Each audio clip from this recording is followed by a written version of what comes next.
Okay. हरे Krishna devotees,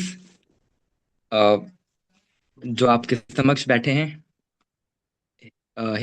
his grace Vipin विलास दास प्रभु जी, जिनकी अभी अभी हाल ही में दीक्षा हुई है, पिछले ही साल, हिज होलीनेस भक्ति आश्रय वैष्णव महाराज जी की, मेरा महाराज जी से। प्रभु जी 2020 में ईस्ट ऑफ कैलाश दिल्ली से ज्वाइन हुए हैं।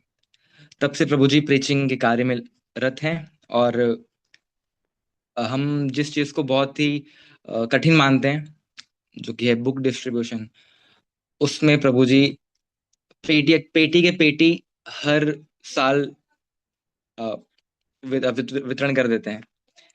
और ना कि सिर्फ दिल्ली में, वो अलग अलग जगह जा करके भी बुक डिस्ट्रीब्यूशन करते हैं। बहुत अच्छी तरीके से करते हैं।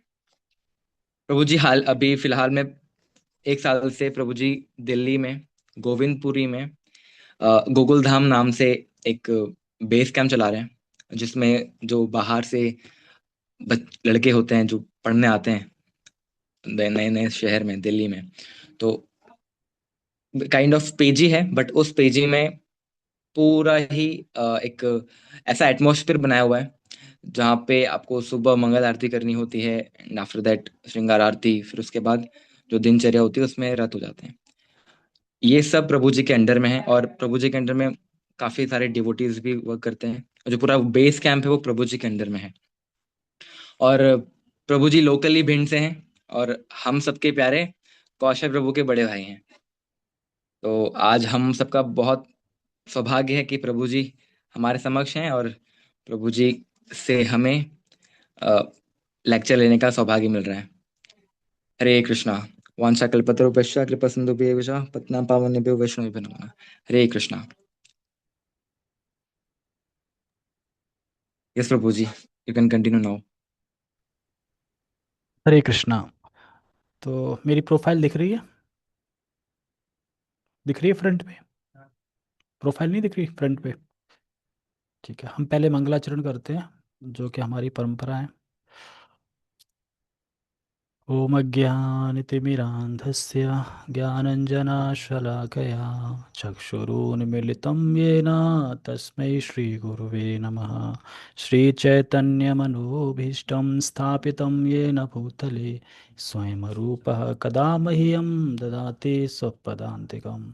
वन्देऽहं श्रीगुरो श्रीयुतापदकमलं श्रीगुरून् वैष्णवांश श्रीरूपं साग्रजातं सहगणरघुनाथं वितं तं सजीवं साधुवेतं सावधूतं परिजनसहितं कृष्णचैतन्यदेवं श्रीराधा कृष्णपादान् सहगणललिता श्रीविशाखान् विशाञ्च।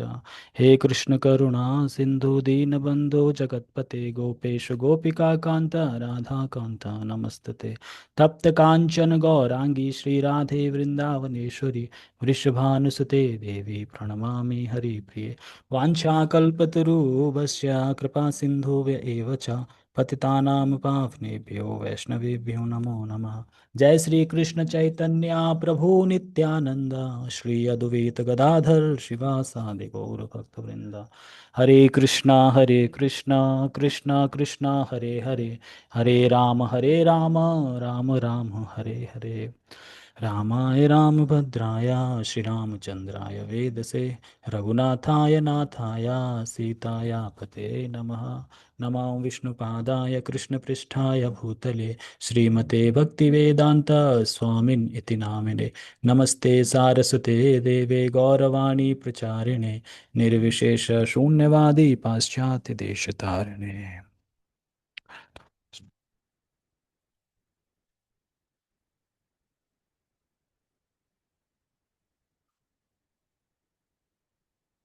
हरे कृष्णा।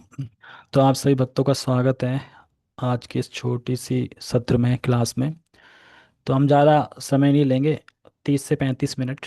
ठीक है, तो आप ध्यान पूर्वक सुनिए, और बाद में किसी का क्वेश्चन है तो हम देख लेंगे, अगर एक आध क्वेश्चन ले सकते हैं तो आज का टॉपिक क्या है? आज का टॉपिक है भक्ति क्या है, और हमें भक्ति क्यों करनी चाहिए, हमें भक्ति करने की क्या ज़रूरत है।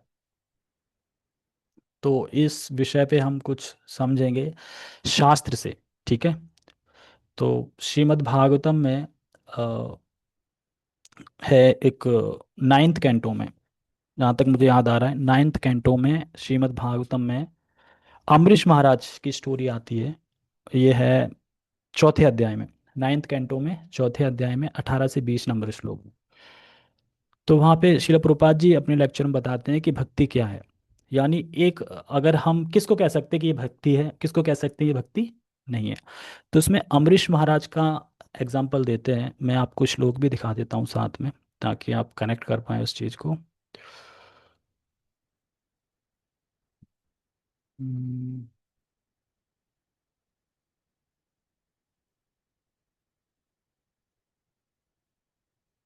एक सेकंड।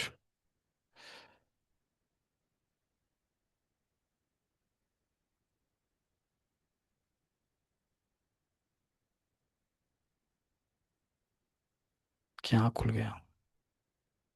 यूट्यूब खुल रहा है। बहुत स्लो चलता है कभी कभी सिस्टम। सॉरी, थोड़ी देर रुकना, मैं शेयर कर लूँ फाइल फिर बताऊंगा।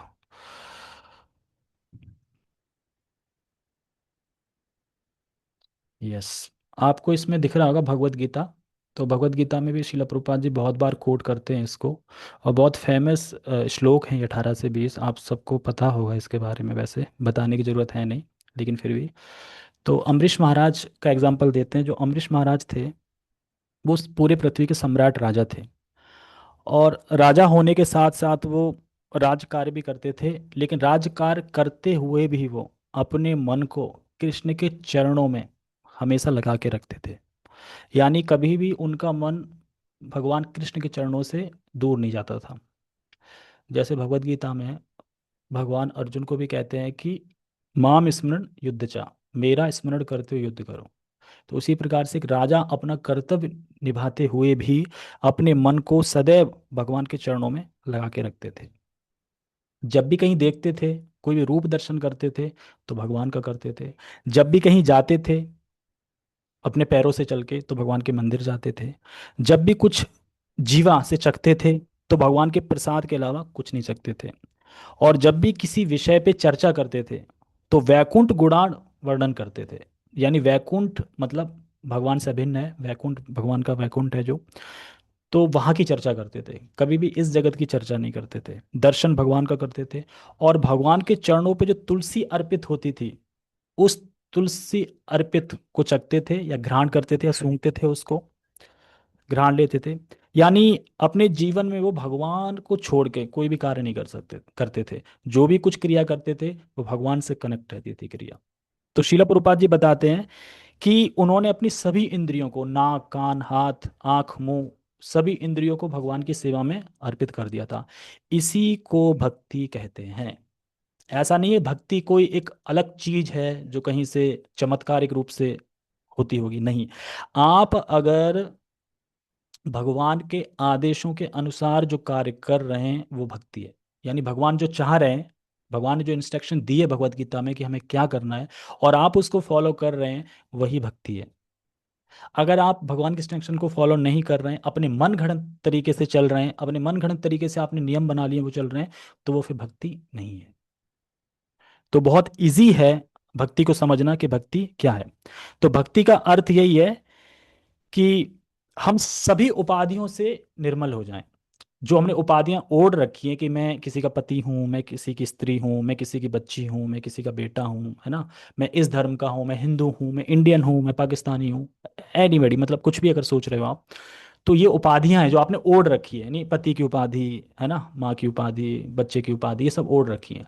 तो इन उपाधियों से जो निर्मल हो गया है, मुक्त हो गया है, मतलब जो अपने आप को अब शरीर नहीं मान रहा है, अपने आप को आत्मा मान रहा है, और ये मान रहा है कि ये शरीर भगवान की कृपा से मुझे मिला है, ये भगवान की दी हुई चीज है, एक तरह से भगवान का गिफ्ट है ये। और इस गिफ्ट से, मतलब इस शरीर से मुझे भगवान की सेवा करना है, यही भक्ति है। जैसे कि एग्जाम्पल, अगर आप कहीं वृंदावन जाते हैं, और जब आप वृंदावन जाते हैं तो वृंदावन में आप किराए के लिए कोई होटल्स या कोई आश्रम देखते हैं। तो वो आश्रम आपको कितने दिन के लिए मिला होता है? किराए के तौर पे 1 दिन या 2 दिन, जितना आप रहना चाहते हैं, मिला है। तो क्या आप उससे अटैच होते हैं कि ये मेरा ही है, अब मैं इसको नहीं छोड़ूंगा? आपके माइंड में ये फिक्स रहता है कि ये मुझे सिर्फ 2 दिन के लिए मिला है, इसके बाद मुझे इसे छोड़ना है। और छोड़ते वक्त आपको तकलीफ नहीं होती उस चीज की, उस चीज के लिए। उसी प्रकार से ये जो हमें शरीर मिला है, ये भगवान की सेवा के लिए मिला है ये शरीर। इसीलिए हमें इस शरीर से भगवान की सेवा करनी चाहिए। भगवान के ने जो नियम बताए हैं उनका पालन करना चाहिए। भगवान ने जो आदेश दिया है, मन मना मदभक्तो मद्याजी माम नमस्कुरु इत्यादि, उसका पालन करना है। तो इसी को कहते हैं भक्ति। अगर कोई व्यक्ति ये कार्य नहीं कर रहा है तो फिर वो गलत फहमी में को भक्ति कर रहा है। भगवान ने कभी भी ये नहीं बोला कि आप कोई देवी देवताओं की पूजा कर रहे हो या फिर आप कोई और कर्म कांड कर रहे हो तो भक्ति है। वो बिल्कुल भक्ति नहीं है। वो हो सकता है कि आपको कुछ पुण्य प्राप्त करा सकता है इस जगत में भी, तथाकथित टेम्परेरी, या फिर स्वर्ग लोक तक पहुंचा सकता है, लेकिन भक्ति में काउंट बिल्कुल नहीं होगा। वो भक्ति में तो वही है जो यहाँ पे अमरीश महाराज का एग्जाम्पल है। तो अमरीश महाराज का आप देख सकते हैं, हर एक इंद्रिया उनकी भगवान की सेवा में लगी थी। हर एक इंद्रिया, ऐसी कोई इंद्रिया नहीं थी जो भगवान की सेवा में ना लगी हो। उन्होंने नाक को भगवान की सेवा में लगा दिया सूंघने में, उनके चरणों में जो अर्पित होते थे फूल उसको सूंघने में अपनी नाक को लगा दिया, अपनी जीवा को प्रसाद चखने में लगा दिया, अपने हाथों को उन्होंने भगवान की सेवा करने में लगा दिया, अपने स्पर्श इंद्रियों को उन्होंने भगवान को स्पर्श करने में लगा दिया, और अपने काम को, काम काम जो लास्ट में है ना, कामम च दास्य न तू काम काम्या, यानी जो काम, जो पुत्र संतान उत्पत्ति की जो भावना काम है, उसको भी भगवान की सेवा में लगा दिया उन्होंने। तो ऐसे जो अमरीश महाराज हैं, ये भक्ति के एग्जाम्पल हैं। अगर कोई बोले कि भक्ति क्या है, तो भक्ति यही है, भगवान के आदेशों का पालन कर रहे हैं आप, तो आप भक्ति कर रहे हैं। जैसे आप बोलोगे भगवान ने तो बहुत सारे आदेश दिए, नहीं, भगवान ने बहुत सारे आदेश नहीं दिए हैं। भगवान ने कंक्लूजन में बता दिया भगवत गीता में कि आदेश क्या है। 18वें अध्याय में बताया ना, मन मना, 2 बार ये श्लोक बोला है। क्यों बोला है? करना यही है। बाकी चीज समझाने के लिए, लेकिन करना यही है। तो इस तरीके से हम समझ सकते हैं कि भक्ति क्या है। और अगर आप भक्ति कर रहे हैं और भक्ति मान लो आप पूरी ना कर पाए, तो भी कोई दिक्कत नहीं है। और मान लो कोई भक्ति नहीं कर रहा है और पूरे जगत में ख्याति प्राप्त कर ली, तो उसने क्या पाया? कुछ नहीं पाया। और जिसने पूरे जगत में कोई ख्याति नहीं पाई लेकिन भक्ति कर रहा है, तो उसने क्या खोया? उसने कुछ नहीं खोया। तो इसीलिए यहाँ पे बता रहे हैं कि शिला प्रभुपाद जी एक एग्जाम्पल और देते हैं कि हम सबके अंदर प्रेम है कि नहीं है? ऐसा कोई इंसान है जिसके अंदर प्रेम नहीं है? हर जीव मात्र में प्रेम है। एक चूहा है, वो भी अपनी चूहिया से प्रेम करता है, अपने बच्चों से प्रेम करता है। एक जानवर है, एक बकरी है, या कोई भी एग्जाम्पल लो, शेर है, वो भी प्रेम करता है ना। ऐसा तो नहीं है कि वो प्रेम नहीं करता है। तो हर जीव मात्र में प्रेम है। लेकिन चक्कर क्या है कि हमने अपने इस प्रेम को काट दिया है। मतलब 70, मतलब कि जैसे 100% प्रेम है, 100% में हमने 50% अपनी वाइफ को दे दिया प्रेम, है ना, और कुछ 40% दे दिया अपने बच्चों को, बाकी कुछ बचा तो 1% दे दिया पड़ोसियों को, 1% दे दिया उसको, 1% दे दिया माँ बाप को। ये सब करते करते हमने पूरा परसेंटेज अपना प्रेम फंसा रखा है इस दुनिया में। तो इसको बोलते हैं माया। अब जब इसी प्रेम को आप इकट्ठा करके भगवान की सेवा में कर देते हैं, भगवान के लिए प्रेम करते हैं, तो वो हो गया फिर भक्ति।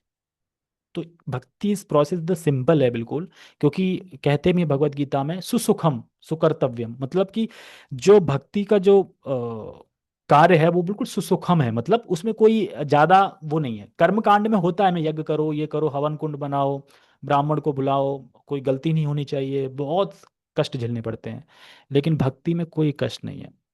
क्या करना है? बस कुछ नहीं करना है, एज इट इज अपनी इंद्रियों को मोड़ के भगवान की सेवा में लगा देना है। आपको बाहर जाने का बहुत शौक है, ठीक है, वृंदावन जाइए। आपको खाने का बहुत शौक है, ठीक है, भोग ऑफर करके खाइए। आपको देखने का बहुत शौक है तो भगवान को देखिए। आपको गाने का शौक है तो भगवान के भजन गाइए। इधर सिंपल है बिल्कुल। लग सकता है आपको कठिन है, लेकिन हम इसलिए नहीं कर पाते कि हम भक्त संग नहीं मिल पाता। अगर भक्त संग हो तो आप ये कर सकते हो। अगर भक्त संग ना हो तो आप, मुश्किल है, बहुत ही मुश्किल हो जाता है ये करना। ठीक है। तो समझ में आया कि भक्ति क्या है? भक्ति यही है कि जो भगवान ने जो निर्देश दिए हैं उसका आप पालन कर रहे हैं, अपनी इंद्रियों से भगवान की सेवा कर रहे हैं, यही भक्ति प्रोसेस है। आप भक्ति कर रहे हैं। ठीक है। वैसे ये जो टॉपिक है, ऐसा नहीं है कि आधे घंटे में कवर हो जाएगा। ये टॉपिक तो आप इन कितने दिन चर्चा कर सकते हैं, बहुत बड़ा टॉपिक है ये, कि भक्ति क्या है, भक्ति क्यों करनी चाहिए हमें। अरे, भक्ति क्यों नहीं करनी चाहिए, मतलब भक्ति जो नहीं कर रहे हैं और भक्ति जो कर रहे हैं उसमें डिफरेंस बताएंगे, कि भक्ति जो कर रहे हैं तो उन्हें कितना लाभ होता है, और जो भक्ति नहीं कर रहे हैं उन्हें क्या लाभ होता है। कुछ लाभ नहीं होता उन्हें। तो श्रीमद् भागवतम में, श्रीमद् भागवतम में 4th कैंटो में एक श्लोक है जो मैंने अपने गुरु महाराज जी से सुना था इसी टॉपिक के ऊपर, कि भक्ति क्यों करनी चाहिए। तो इसका मैं बेस बता देता हूँ कि कहाँ से कैसे आ गया, नहीं आप लोग कंफ्यूज जाओगे कि श्लोक कहाँ से आ गया। भक्ति क्यों करनी चाहिए मैं। तो श्रीमद् भागवतम में फोर्थ कैंटो के 8वें अध्याय के 22वां नंबर ये श्लोक है। ठीक है। तो इसमें ब्रह्मा जी इसमें जो चर्चा चल रही है वो ध्रुव महाराज की चर्चा चल रही है। तो आप सभी जानते हैं कि भगवान की नाभि से प्रकट हुए ब्रह्मा जी, और ब्रह्मा जी के जो पुत्र हैं वो हैं स्वयंभू मनु। स्वयंभू मनु। और स्वयंभू मनु के दो पुत्र थे, शत्रुपा उनकी पत्नी थी, उससे दो पुत्र हुए। एक का नाम था उत्तानपाद और दूसरे का नाम था प्रियव्रत। ठीक है। और जो उत्तानपाद के दो बेटे थे, यानी दो उनकी पत्नी थी, सुरुचि और सुनीति। सुरुचि से उत्तम पैदा हुए और सुनीति से ध्रुव। तो परीक्षित महाराज ये जानना चाहते थे ध्रुव महाराज के बारे में। तो सुखदेव गोस्वामी प्रियव्रत को साइड में रख देते हैं और पहले उत्तानपाद की वंशों की, मतलब उनकी हिस्ट्री, राज की हिस्ट्री बताते हैं। तो इसमें जब ध्रुव महाराज देख रहे थे कि मेरे पिता उत्तम को अपनी गोद में लेके बैठे हैं और सुरुचि उनके पास बैठी हैं, तो एक बालक का एक प्रेम होता है पिता के प्रति कि अच्छा मेरा भाई बैठा है, मैं भी बैठूंगा गोद में। तो वो जाते हैं गोद में बैठने के लिए, लेकिन सुरुचि उन्हें मना कर देती है कि तुम नहीं बैठ सकते, तुम इसके योग्य नहीं हो। क्यों योग्य नहीं हो। तुम इसलिए योग्य नहीं हो क्योंकि तुम राजा के बेटे हो, लेकिन ये पर्याप्त नहीं है बैठने के लिए, क्योंकि तुमने मेरे गर्भ से जन्म नहीं लिया है, इसलिए तुम नहीं बैठ सकते। और इतनी तेज डांटती हैं उनको कि पूरे महल में बात गूंज जाती है, यहाँ तक कि दास दासियां घूम रहे थे वो भी सुन लेते हैं कि ध्रुव महाराज को डांटा गया है। और ध्रुव महाराज के आते छत्री थे, तो छत्री का खून तो गर्म होता ही है, तुरंत ले लिया।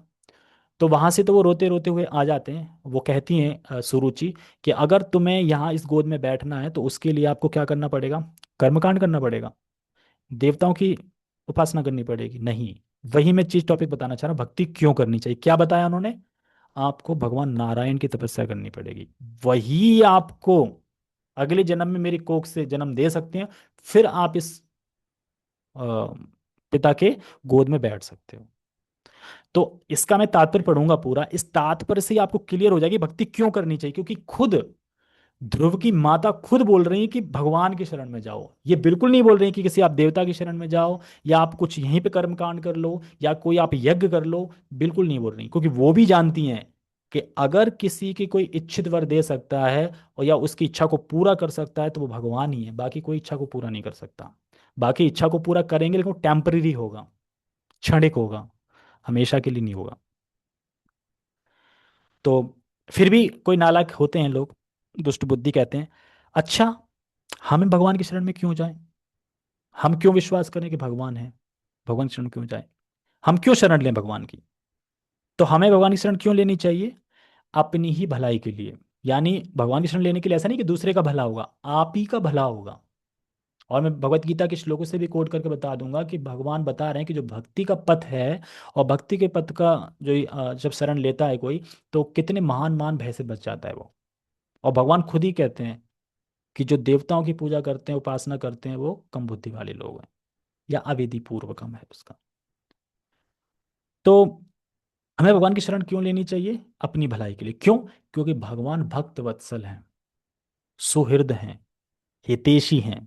याद रखना, आपका इस संसार में आपके माता पिता भी आपका साथ छोड़ देंगे, चले जाएंगे, आपके भाई बहन भी साथ छोड़ देंगे, लेकिन एक कृष्ण एक ऐसे हितैषी हैं, एक परम हितैषी हैं जो आपका साथ कभी नहीं छोड़ेंगे। फॉर एग्जाम्पल, एक सूअर जो मल खाता है, उसके हृदय में भी भगवान हैं, उसको भी छोड़ा नहीं है भगवान ने, तो आपको क्यों छोड़ेंगे।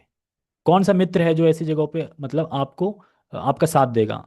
याद रखना, इस संसार में महाप्रभु सॉरी शिल प्रभुपाद जी कहते हैं कि इस जगत में जो भी दोस्ती यारी जो भी है, वो ऐसे है कि आप मेरी पीठ खुजाओ, मैं आपकी पीठ खुजाऊं। मतलब आप आपके लिए मैं कुछ कर रहा हूं, क्यों, ताकि आप मेरे लिए कुछ करोगे।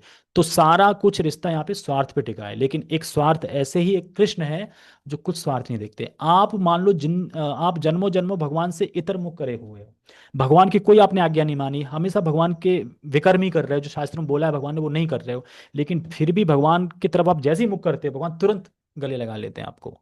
तो इससे ज्यादा हितैषी कोई हो सकता है।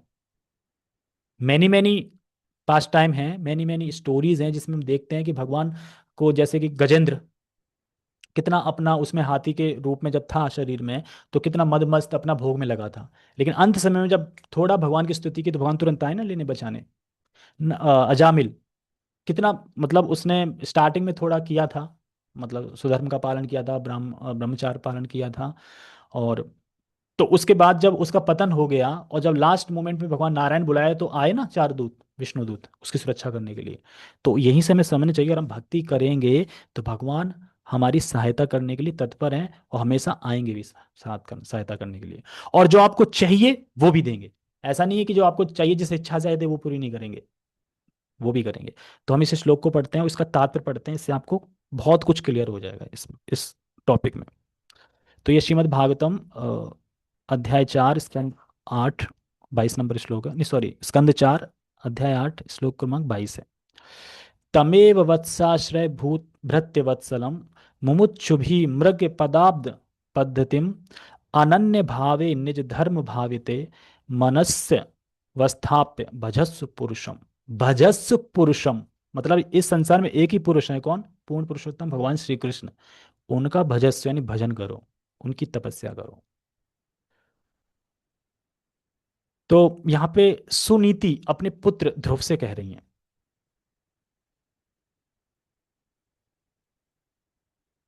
हे मेरे पुत्र, तुम्हें भी भगवान की शरण ग्रहण करनी चाहिए, क्योंकि वे अपने भक्तों पर अत्यंत दयालु हैं। जन्म मरण के चक्र से मुक्ति चाहने वाले व्यक्ति सदैव भक्ति सहित भगवान के चरण कमलों की शरण में जाते हैं। अपना निर्दिष्ट कार्य करके पवित्र होकर तुम अपने हृदय में भगवान को स्थिर करो और एक पल भी विचलित हुए बिना उनकी सेवा में तन्मय हो। अब अगर इससे अच्छा कुछ और होता तो सुनीति अपने बेटे को वो बताती ना कि नहीं नहीं, आप किसी और के शरण में जाओ। वो को खुद कह रही है भगवान की शरण में जाओ। तो फिर आप लोग क्यों नहीं समझ रहे कि हमें भगवान की शरण में जाना है? भगवान की शरण मतलब भक्ति करना चाहिए। हम क्यों नहीं मान रहे इस चीज को? क्या हम सुनीति से बड़े हैं या हम ध्रुव महाराज से बड़े हैं? नहीं, हम ध्रुव महाराज से छोटे हैं, सुनीति से छोटे हैं।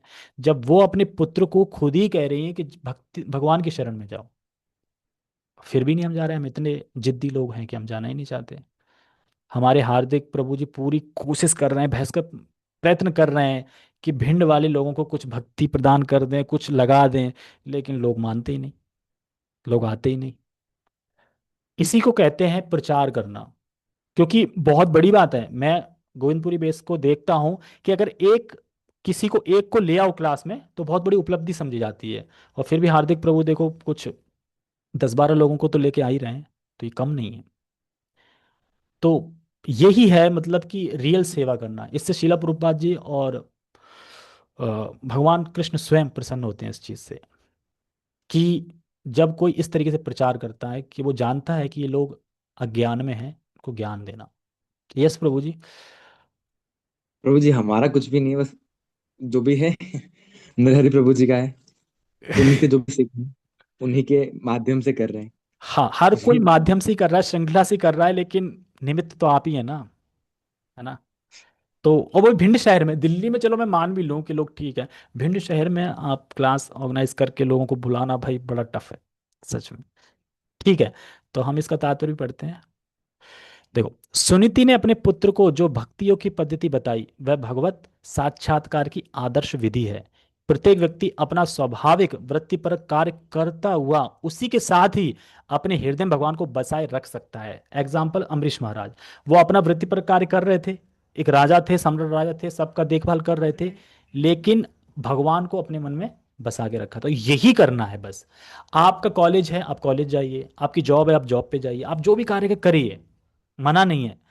सुबह अपनी मॉर्निंग प्रोग्राम पूरा कीजिए और शाम को कोई श्रवण कर लीजिए, शाम को। और दिन भर ये माइंड में रखिए मैं किसके लिए कर रहा हूँ, बस मैं भगवान की प्रसन्नता के लिए कर रहा हूँ। बस ये कार्य करते रहोगे तो आप बचे रहोगे भक्ति में, और भक्ति में आगे प्रगति भी करोगे। प्रत्येक व्यक्ति पढ़ लिया, ठीक है। स्वयं भगवान ने भगवत गीता में भी अर्जुन को यही उपदेश दिया था, लड़ते रहो और सोते रहो। ये दिया था क्या? नहीं, लड़ते रहो और मन में मुझे धारण किए रहो, ये दिया था। कृष्ण चेतना में सिद्धि चाहने वाले प्रत्येक निष्ठावान व्यक्ति का यही आदर्श होना चाहिए। अगर कोई कृष्ण चेतना में सिद्धि चाहता है, उसे आगे बढ़ना है, देखो सच बात तो यह है कि इस भौतिक संसार में सिर्फ कष्ट, कष्ट के अलावा इस भौतिक संसार में कुछ नहीं है। चाहे आप आज स्वीकार कर लो, चाहे आप इसे कल स्वीकार कर लो। कब करेंगे? मान लो कि आप जा रहे हैं, आपकी उंगली में लग गई, फिर पता चलेगा ना उंगली कष्ट कितना दे सकती है। इस उंगली ने आनंद आज तक नहीं दिया। या आपने कभी पैर की छुंगों की उंगली के बारे में कभी सोचा, उसने आनंद दिया है कभी आपको? नहीं। लेकिन वहां लग गई तो कष्ट कितना देगी वो, आपका ध्यान वहीं रखा रहेगा। तो इसी प्रकार से ये शरीर बनाया गया है कष्ट के लिए। लेकिन हमें सौभाग्य है हमारा कि हमें एक इस्कॉन सोसाइटी, जो प्रमाणिक सोसाइटी, वो मिल गई है शिला प्रभुपाद जी की कृपा से। अब बस हम करेक्ट ट्रैक पे हैं और बस उस पर चलते रहें, उतरे ना। जिसका इंजन हार्दिक प्रभु चला रहे हैं अभी, तो उसमें बैठ जाइए, सवार हो जाइए, उतरिए मत उससे। उतर जाओगे तो फिर तो पता नहीं कहाँ गति होगी, कहीं और चले जाओगे। कृष्ण चेतना में सिद्धि चाहने वाले प्रत्येक निष्ठावान व्यक्ति का यही आदर्श होना चाहिए। इस प्रसंग में रानी सुनीति ने अपने पुत्र को उपदेश दिया कि भगवान भृत्य वत्सल कहलाते हैं, मतलब भक्तों के प्रति बहुत वत्सल हैं भगवान। तुरंत मान लेते हैं। देखो, अर्जुन के सारथी बन गए। इससे वत्सल क्या हो सकता है? इतना, मतलब जो निकृष्ट पद था वो स्वीकार कर लिया, लात खाने वाला। अर्थात वे अपने भक्तों पर अत्यंत दयालु हैं। उसने कहा, तुम अपनी विमाता से अपमानित होकर रोते हुए मेरे पास आए हो, किंतु मैं तुम्हारा भला नहीं कर सकती। लेकिन आजकल लोग क्या करते? अरे हम हैं ना, मैं हूं ना। मैं ही करते रहते हैं बस। और मैं से एक बार जो मैं करता है वो तो फिर जाता ही है ना। तो कोई नहीं है, कृष्ण ही है। ये आपको हमेशा याद रखना चाहिए। अवश्य रचते थे कृष्णा। कृष्ण ही है जो मैं रक्षा करने वाले हैं। उसने कहा, तुम अपनी विमाता से अपमानित होकर रोते हुए मेरे पास आए हो, किंतु मैं तुम्हारा भला नहीं कर सकती। किंतु कृष्ण अपने भक्तों पर इतने दयालु हैं कि यदि तुम उनके पास जाओगे तो उनकी वत्सलता तथा उनका मृदु व्यवहार मुझ जैसी लाख लाख माताओं से भी बढ़कर होगा। आप तो एक माता की ममता यहाँ देख रहे हो, लेकिन लाखों लाखों माताओं की ममता को अगर मिला दिया जाए, वो भी कृष्ण की ममता के बराबर नहीं है। तो सोचो कृष्ण कितना आपसे स्नेह करते हैं, कितना प्रेम करते हैं। लेकिन हम ही हैं जो उनसे रूठ के बैठे हैं। जब कोई दूसरा किसी का दुख घटा पाने में असमर्थ रहता है तो श्री कृष्ण ही भक्त की सहायता करते हैं। सुनीति ने इस पर भी बल दिया कि भगवान तक पहुंचने की क्रिया सरल नहीं, वरना आध्यात्मिकता में बड़े चढ़े ऋषि तक इसकी खोज में रहते हैं। और यही प्रक्रिया शिला प्रभुपाद जी ने सिर्फ इतनी सरल करके दे दी कि 16 माला 4 नियम का पालन, सेवा, आप ये करते रहो, आप पहुंच जाओगे। आपको कोई ऋषि की तरह कोई तपस्या नहीं करनी, कोई हिमालय पे नहीं जाना, कुछ नहीं करना। इतनी बड़ा डिस्काउंट दे दिया है। लेकिन हम मूर्ख लोग, इंक्लूडेड मी, हम मूर्ख लोग मान ही नहीं रहे। हम चाहते हैं कि जब तक कोई तपस्या ना हो हल्ला ना हो, है ना, यज्ञ वगैरह ना हो, धुआं ना उठे जिसमें, आंखें ना जलें जिसमें, तब तक तो लगता है कुछ करा ही नहीं। क्योंकि सरल लगता है ना, बैठ के 16 माला चैंटिंग कर लो तुलसी माता के सामने, तो सरल लगता है, इससे भगवत प्राप्ति हो जाएगी। हाँ भाई, इसी से होगी।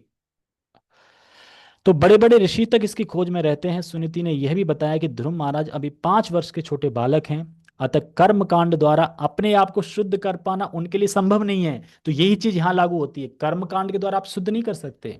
देखो, पहली बात, आप अगर देवता की किसी की उपासना कर रहे हैं, ठीक है, आपने कुछ इच्छा करी, वो दे रहा है, लेकिन क्या आपका वो हृदय शुद्ध कर रहा है? नहीं। क्या उसने सोचा कि मैं ये जो दे रहा हूँ इससे ये इसका अहंकार और बढ़ जाएगा? नहीं, नहीं सोच रहा। उसका काम है देना। आप आए, आप उसने दे दिया।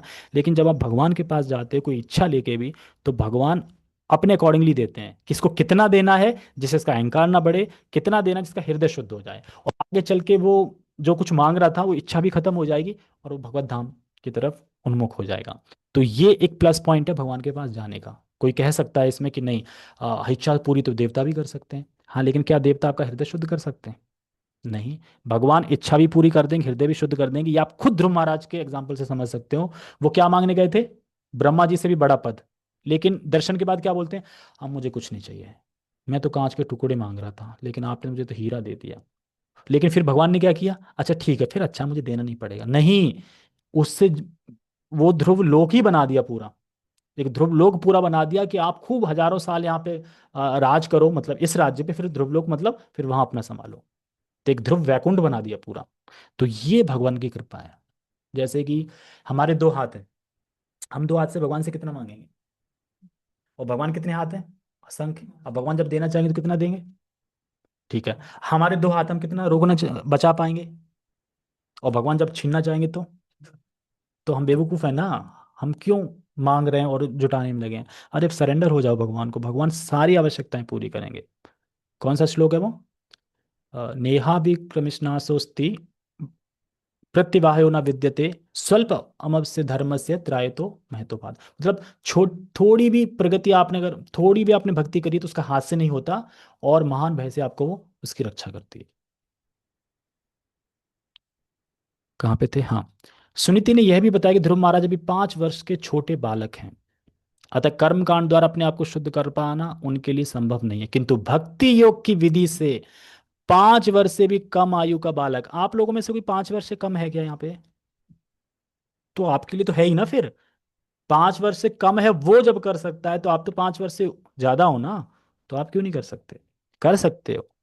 क्लास में आते रहिए, अगर आप वीकली क्लास कर रहे हैं अच्छी बात है, वीकली करिए, फिर बढ़ा भी सकते हैं। वीकली क्लास करें आप, इसमें डेली आइए, सुनिए। कभी ये मत सोचिए कि आज कौन बोल रहा है, कोई भी बोल रहा हो, बस सुनिए। उस सुनते सुनते ही आपका हृदय शुद्ध होगा, और सुनते सुनते आप भगवत भक्ति में प्रगति करोगे, सेवा करोगे, आगे बढ़ोगे। आयु का बालक या किसी भी उम्र का व्यक्ति शुद्ध हो सकता है, भक्ति योग की यही विशिष्ट महत्ता है। अतः उसने उन्हें देवताओं की या अन्य किसी विधि की पूजा करने की सलाह नहीं दी, उन्हें केवल भगवान की शरण में जाने को कहा, जिससे सिद्धि प्राप्त हो सके। जो ही मनुष्य अपने हृदय में भगवान को बसा लेता है, हर काम सरल हो जाता है और सफलता मिलती है। ठीक है। तो मुझे लगता है कि जहां तक आप लोगों का भक्ति क्यों करनी चाहिए, इसी तात्पर्य से काफी कुछ हो गया होगा कि मैं क्यों करनी चाहिए। फिर बता देता हूँ, समय तो है नहीं, बोल सकते हैं अभी हार्दिक प्रभु? बोलिए। अच्छा, सब खा पी के आए हैं, ठीक है। मैं नहीं आया हूँ खा पी के, मैं भूखा बैठा हूँ। नहीं, मैं भी खाई पी के आया हूँ। तो इसमें गुरु महाराज बताते हैं, इसी संदर्भ में, भक्ति के संदर्भ में बहुत सारी चीजें हैं इसमें, कि जब हमें ये मनुष्य जन्म मिला है, तो जब हमें मनुष्य जन्म मिला है, तो इसमें एक हमारी सबसे पहले हमारा जो, अगर भक्ति की तरफ हम अगर उन्मुख कर रहे हैं, तो अथा तो ब्रह्म जिज्ञासा, यहाँ से स्टार्ट होता है कि आप मनुष्य की कैटेगरी में आ गए हैं। उससे पहले आप मनुष्य की कैटेगरी में नहीं है। तो अगर हमें मनुष्य जन्म प्राप्त हुआ है, तो हमें भगवान, यानी मतलब भगवान की शरण लेनी चाहिए, क्योंकि जीवन का जो परम लक्ष्य है वो यही है। तो सुनीति कह रही है कि भगवान की शरण लो, किससे? ध्रुव महाराज से भक्ति करो। क्यों? क्योंकि वो हर जीव के प्रति दयालु हैं, तो इसीलिए कह रही हैं। अगर हम मान लो कि भक्ति, चलो ठीक है, भगवान की शरण ले ली हमने, लेकिन फिर भी गलती तो हो ही जाती है, क्योंकि हम ह्यूमन बॉडी हैं, कलयुग में रह रहे हैं, बहुत सारी गलती हो जाती हैं। अगर आप कोई गलती भी कर देते हैं, फिर भी भगवान आपकी गलतियों को इग्नोर करके आपकी अच्छाइयों को स्वीकार करते हैं। एक होता है छिद्रान्वेषण। छिद्रान्वेषण समझते हैं आप लोग? हमारे लोगों की आंखें या सोच क्या है, छिद्रान्वेषण है। एक वाइट धोती है किसी की, और उस वाइट धोती पे काला कुछ धब्बा लग गया या जल गया, तो हमें पूरी वाइट धोती नहीं दिखेगी, वो काला छिद्र छिद्र दिखेगा, ये देखो काला छिद्र है। तो हम लोग सब में यही देखते हैं, इसमें ये कमी है। मतलब छिद्रान्वेषण, जहां भी कोई, अगर कोई भक्त किसी भक्त को देख रहा है, कह रहा है और इसमें ये कमी है, तो समझ लेना छिद्रान्वेषण। मतलब वो क्या देख रहा है? उसकी गुड क्वालिटी नहीं देख रहा है, उसकी बैड क्वालिटी देख रहा है। लेकिन भगवान हमेशा गुड क्वालिटी देखते हैं। भगवान ये बिल्कुल नहीं देखते कि वो बुरा क्या कर रहा है, मेरा भक्त है, फिसल गया, उसने कुछ गलती कर दी। बुरा बिल्कुल नहीं देखते, भगवान हमेशा अच्छा अच्छा ही देखते हैं, स्वीकार करते हैं। जैसे कि भक्ति हमें क्यों करनी चाहिए? भगवत गीता में भगवान अर्जुन से कहते हैं कि जाओ अर्जुन, घोषणा कर दो कि मेरे भक्त का कभी नाश नहीं होता। तो अर्जुन कहते हैं क्यों, मैं क्यों कर दूं, खुद ही कर दो आप। कह रहे नहीं, मैं नहीं कर सकता। क्यों? अरे मैं तो, पता है ना, ग्वाल वाल हूँ, माखन चुराता था, है ना, कभी कभी अपनी बात से ना मुकर भी जाता हूँ। लेकिन अगर मेरा कोई भक्त कुछ कह देता है, फिर वो 100% करता हूं। तो इसलिए तुम मेरे भक्त हो, जाओ और पूरे उसमें ऐलान कर दो, न मे भक्ता प्रणश्यति, मेरे भक्त का कभी नाश नहीं होता। तो भगवान इतनी बड़ी चीज बात बोल रहे हैं कि आप अगर भक्ति कर रहे हैं, और भक्ति आपने स्टार्ट कर दी, कितनी भी करी हो, 1% करी हो, 2% करी हो, कितनी भक्ति करी हो आपने, लेकिन मेरे भक्त का कभी नाश नहीं होता। भक्त का नाश नहीं होता मतलब शरीर का तो नाश होगा, लेकिन जो आपने भक्ति करी है, जितने परसेंट भी भक्ति करी है, उसका कभी नाश नहीं होता। जैसे हार्दिक प्रभु हैं, मान लो कि आपने इस जन्म में खूब इंजीनियर कर ली है ना, पढ़ लिखिया, बड़ी पोस्ट प्राप्त कर ली, बहुत पढ़े लिखे हो, बढ़िया, इंग्लिश में इंग्लिश टॉप टॉप है। मान लो आपका शरीर छूट गया, अगला जन्म। अब अगले जन्म में आपको करना पड़ेगा ABCD से स्टार्ट, या नहीं करना पड़ेगा? करना पड़ेगा।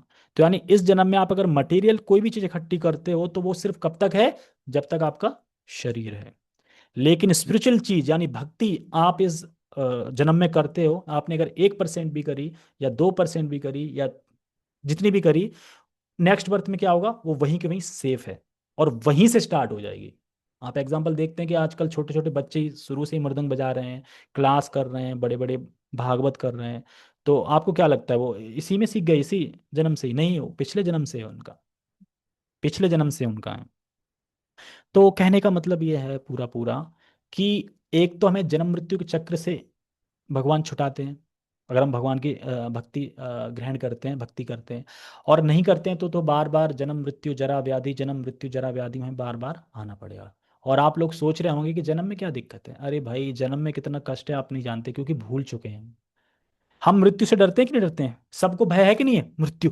मरना नहीं है, क्यों? क्योंकि बार बार मृत्यु हुई है, तो मृत्यु बहुत दर्दनाक होती है, बहुत कष्टदायक होती है, इसलिए हम मृत्यु से डरते हैं। आप सोच के देखो, आपको जब न्यूज़ मिलती है, अरे एक एक्सीडेंट हो गया, कुचल गया वो, तो आप सोचते हो ना कि कितना दर्द हुआ वो उसको, है ना? 40,000 बिच्छू जब डंक काटते हैं, उससे भी ज्यादा पीड़ा होती है, जो अटैच होता है अपने शरीर से उसको। तो भगवान इस जन्म मृत्यु चक्र से उबार देते हैं। हाँ हाँ हाँ। मृत्यु बार बार हुई है, हमें एहसास रहता है, भाव रहता है मृत्यु का, तभी डरते क्यों मृत्यु से? आप डरते क्यों हो मृत्यु से? उसकी पीड़ा को भूल गए हम। जन्म तो हो चुका ना, जन्म की पीड़ा को आप भूल गए। जन्म तो हो चुका, लेकिन मृत्यु तो होनी है ना अभी, हो चुकी तो नहीं है, होनी है। इसलिए भय रहता है उसका। फिर भूल जाएंगे, फिर जन्म भूल जाएंगे। क्योंकि जन्म ये है कि एक आपको पॉलिथीन में बंद कर देना, मल मूत्र के पॉलिथीन में आपको बंद कर देना और टांग देना उल्टा। तो वो स्थिति नहीं है। तो इसीलिए बता रहे हैं कि जन्म मृत्यु और जरा व्याधि, व्याधि बीमारियां, कितना कष्ट है इनको। तो इसीलिए भगवान की शरण अर्थ यही है कि भगवान की आज्ञा का पालन करना। तो ये सब चीजें करना होगा। बाकी बहुत सारे एग्जाम्पल है, अजामिल का है कि उसने एक नारायण ने तुरंत उसकी रक्षा करी। एक पूतना का एग्जाम्पल है कि वो दिखावटी भक्ति कर रही थी, दिखावटी माँ बन के आई थी, फिर भगवान ने उसका उद्धार किया, उसको अपना धाम दिया, और वहां पे कोई दाई माता या कुछ का उन्हें पद दिया। तो बहुत सारे एग्जाम्पल है, और ये सब भी एग्जाम्पल आप हटा दो। सबसे बड़ा एग्जाम्पल है, भगवान कहते हैं भगवत गीता के 18.66 में, सर्वधर्मान परित्यज्य माम एकम, एकम मतलब मेरे नहीं, एकम मतलब भगवान, माम एकम शरणम व्रजा। सब कुछ धर्मों को त्याग के मेरी शरण में आ जाओ। क्यों आ जाएं? तो ये हो गया तो पड़ोसी, देवी देवता, तो भगवान कह रहे हैं माँ शुचः, डरो मत, मैं सबको भस्म कर दूंगा, सारे पापों को, और सुरक्षा प्रदान करूंगा। लेकिन हम लोग क्योंकि झिझकते हैं, डरते हैं, इसलिए प्रदान नहीं कर पाते। तो ठीक है, नेक्स्ट पार्ट फिर कभी, भक्ति क्यों करनी चाहिए, पार्ट 2। ठीक है, क्योंकि अभी समय भी हो गया है, और कहीं कहीं से ग्रीन रेड मतलब सिग्नल मिल रहा है कि बस हो गया सामने से। तो ठीक है, बाकी हार्दिक प्रभु जी को मैं और करता हूँ, अगर वो कुछ बोलना चाहें, किसी का भी प्रश्न है तो। अ, जी गुरु जी, मेरा तो ये प्रश्न नहीं फिलहाल। बाकी कोई किसी और का प्रश्न हो तो पूछ वैसे सकते मेरे हिसाब हैं। से प्रश्न होगा नहीं, क्योंकि सबको सोना है, 9:15 हो गए हैं ना। जी। और वैसे प्रश्न का आंसर आप दे ही सकते हैं, तो आप दे देना, फिर भी किसी को कुछ पूछना है तो पूछ सकते हैं। प्रश्न 1, प्रश्न 2, प्रश्न 3। ठीक है, किसी का प्रश्न? ठीक है। तो सभी सभी सभी भक्तों का बहुत बहुत धन्यवाद, क्लास में आने के लिए, ध्यानपूर्वक श्रवण करने के लिए। और स्पेशल थैंक्स तो हार्दिक प्रभु जी, कि उन्होंने ये ऑर्गेनाइज किया। कहते हैं ना कि अगर कोई अच्छे काम में थोड़ा सहारा ऑर्गेनाइज करता है, तो उसको भी उतना ही फल मिलता है। श्रोता को तो मिलता, श्रोता को मिलता है, वक्ता को मिलता है, और जो क्वेश्चन करता है उसको भी मिलता है। तो सबको लाभ मिलता है। और जो हमारी टीम के, उनका भी बहुत बहुत धन्यवाद कि 1 घंटे तक बने रहे हो, है ना? नहीं तो लोग गायब हो जाते हैं बीच में। ठीक है, तो सभी का बहुत बहुत धन्यवाद। जगत गुरु शिल प्रभुपाद की जय, श्रीमद् भागवतम की जय, निताय निताय गौर प्रेमानंदे। हरि हरि बोल। हरे कृष्णा।